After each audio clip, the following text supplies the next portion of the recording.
Good morning, children. Welcome back to the social session. Children, for the past few days, we have learned the history part of the social studies, where the establishment of British Empire, we have seen the Mughal rule, we have seen, and different kings and kingdoms, especially Kakatiyas and Vijayanagaram kingdoms, we try to understand the administration there. Now, let us move on to the geography part, where the Industrial Revolution has first took place in a continent of Europe, as factory-based production became very predominant in the countries of the Western Europe. They also tried to establish control over many countries. Even India was under the control of the British. Many of the European powers had entered into India in the name of trade. So in this chapter, we try to understand how the people of Europe have been using their distinct natural environment and resources for their livelihood. We shall understand under this unit. And before I begin, do you know how many continents are there, children? How many continents are there? In which continent India is present? It's present in Asia, isn't it? So there are 7 continents, like Asia is the biggest one, and the smallest one is Australia. And there are other continents: North America, South America, Africa, Europe, and Antarctica. These are the 7 continents, and out of that we are going to study about Europe, one of the most advanced continent in the world.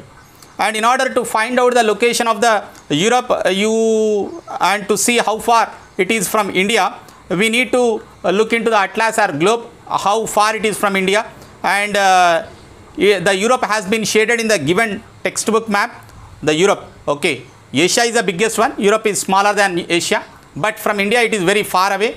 So there is an ocean to its north, and what ocean is present to its north?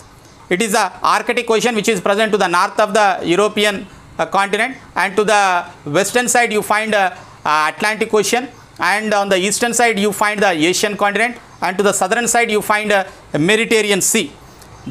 This ocean separates the 2 continents, Europe and North America. The Atlantic Ocean separates the Europe and North America. About 500 years ago, the people of Europe discovered the sea route to America, and millions of Europeans also migrated to America and settled down there. Today, most of the Americans are once Europeans, and they are the first people who migrated to America. This sea separates Europe with north in the north, and from Africa in the south. The name of the sea means middle of the world. Atlantic is nothing but the middle of the world. And do you know why it is called by this name? Since the ancient times, the people of Europe did not know the names of the other continents like America or Australia. So they also knew about Europe, western parts of Asia. Only the western part of Asia they knew, and northern parts of Africa they knew. The remaining parts of the world, they never knew about it. So you can see all these regions are situated around the Mediterranean Sea. That is why Europeans thought that this sea is the middle of the center of the world, and they named it as the Mediterranean Sea. So it is also known by the name ever since as the Mediterranean. So under this we have learned that the Europe boundaries we try to understand. To the north of the Europe you find Arctic Ocean,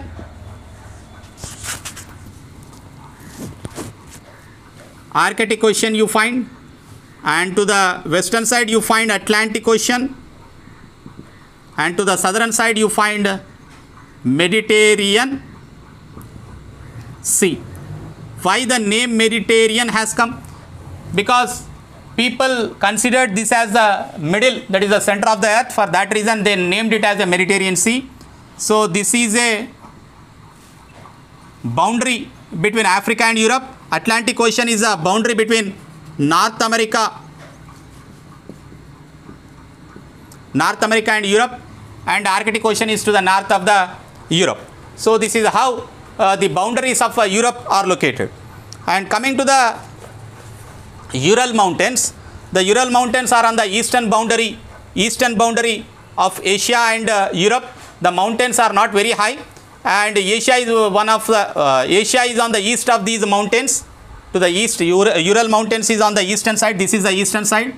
So Ural Mountains are here, and this side is Asia. Okay. So they are not very high. Okay.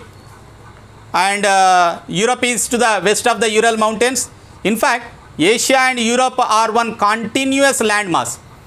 For that reason, this landmass is also called as Eurasia. And coming to the mountains, plains and rivers of the Europe, let us learn about the mountains, plains and rivers of the Europe with the help of a map given in the text. You can see that there are several snow covered mountains are present here. You can find them in the map given in the textbook of map 2. Europe political is there. Map 3, there is a practice map is given. And in the map 4, you find many kinds of physical features of Europe. So in that map 4, you can see many snow covered mountains are present. For example, Alps, the Pyrenees. In the map you can see that Alps and Pyrenees. I will show you that map where the Alps and Pyrenees are present. These are the Alps, children. These are the Alps and these are the Pyrenees mountains which are present. Okay. This is France and Germany in between Pyrenees. This is Italy region and Switzerland. Alps are present.